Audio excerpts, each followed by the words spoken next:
Any kind of academic lecturing or speak about accountability here, but I'm also a very pragmatic person. I've been working in a post-war situation in many countries like Iraq, Syria, Libya, recently in Palestine, and some African countries. And I would like to share my experiences about accountability. What is the meaning of human rights accountability? You know, human rights accountability is about the relations between three very important levels that we call it at the international law. The first level, it is the international law. In the second level, the national legislation. In the third level, they are the citizens. And this accountability is about strengthening the relationship between the international law with the national legislation in order to support citizens. So if we take the human rights consist of 5 important rights of a citizen, which is the civil rights, political rights, economic, social, and cultural rights. The accountability mechanism means that the international law should be translated into the national law legislation in order to serve citizens and guarantee these 5 fundamental rights for citizens. That's the human rights accountability. So when we are talking about the legislation, this is the process, but we have also another level of communication. This another level communication is also quite important.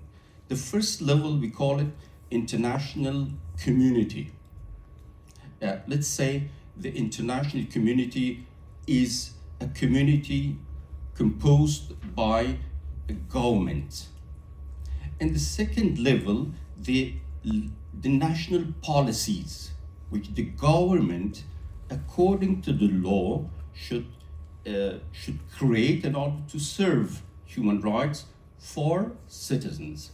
And the third level, this is the civil society. The civil society is also the third structure in order to inform citizens about human rights. So let's ask ourselves this question.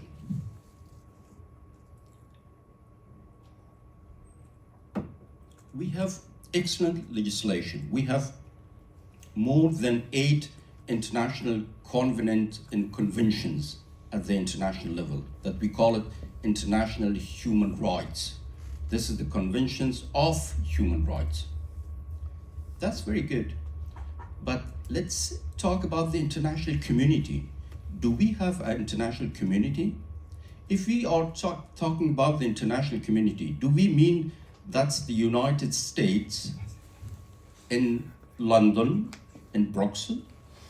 Are we talking about the international community, all countries in the world? According to my experiences working with this post-war situation, we are actually lacking international community.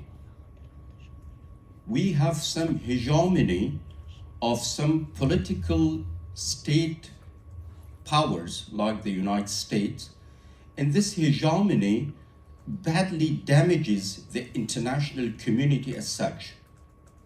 When the United States President, Mr. Donald Trump, at the United Nations General Assembly, discredit the international community, even criticize the role of the United Nations and call it as unfunctional institution, how do we can believe that accountability can function?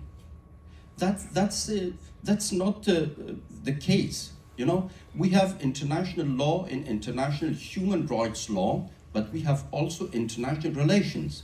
International relations means that based on the international law, the international community should create a common and well-organized and coordinated literature for human rights. Because human rights should be an agenda for the international community, but this is not the case. In such a situation, when the international community's leaders at the UN General Assembly discredit the values of human rights, do you believe the Taliban will believe on human rights? Never. So that's the problem. That's the problem, that the international community is not organized. It's not coordinated. We are having a lot of good legislation, but look at the regional level. Some regional countries like Uzbekistan, like Turkmenistan, they are paving red carpets for the Taliban regime. Meanwhile, the Taliban erase the rights of women in Afghanistan, which is a symbol for 100 years in the history of human being. How could we are talking about the international community? So according to my understanding, accountability is about not only about the law, it's also about the practices. It's also about the agenda. It's also about the coordination of the international community. If we do not have the coordination of international community, human rights will be a meaningless phenomenon for the Taliban, also for the international community. So that's the main challenge. So what I'm suggesting, first, this is the rights of each individual, not only for Afghan women, also for all citizens of the world, to talk about it and to be critical about the current situation. You know, human rights, first and important standard is universality.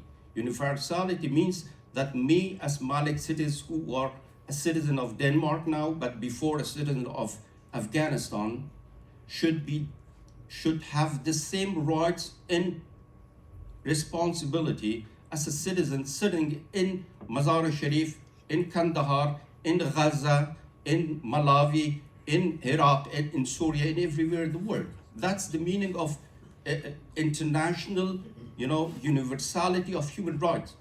The second point, human rights is about indivisibility, means that all 5 aspects of human rights, civil, political, social, economic, and cultural rights, should be indivisible.